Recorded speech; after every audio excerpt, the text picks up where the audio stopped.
Well, good afternoon. Before we start with the official presentations, it's my honor. One of our instruments on the spacecraft is, of course, our imaging system. We've taken more than 20,000 images of Mercury to date, and I'd like to turn the microphone over to my colleague, Brett Denevi, who will describe some of the things we're learning from those images. Brett? This is a view of Mercury looking down on the North Pole. And this is an area that we didn't really have great coverage of before due to the nature of flybys. So you can see on the left half there, it's mostly all of our new orbital coverage. From our more detailed look at this beautiful large unit of smooth plains, we're seeing all kinds of evidence for volcanism, the tectonic deformation of these plains. In this image toward the center and on the right side there, actually you can see ghost craters, which are pre-existing impact craters that were later covered over by lava. Same area as seen from our flyby images where we can look straight down on the surface.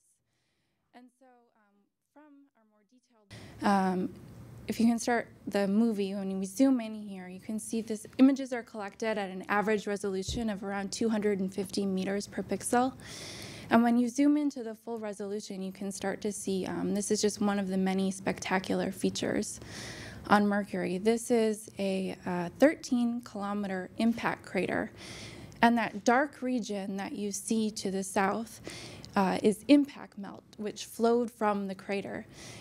Mercury laser altimeter that sends 8 times a second a short pulse from a powerful laser, and it records the reflection.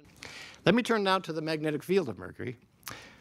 The magnetic field was discovered by Mariner 10. It's much smaller than the magnetic field of the Earth. You probably know that Venus and Mars do not have a magnetic field, so Mercury is the only other Earth-like planet to have one. And what we thought on the basis of the flybys was that Mercury was a miniature version of Earth's magnetic field.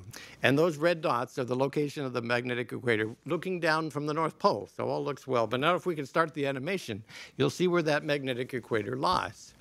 It is not at the geographic equator of the planet, which is that gray line. It is systematically north, on every orbit, north of the geographic equator by 2/10 of a planet radius.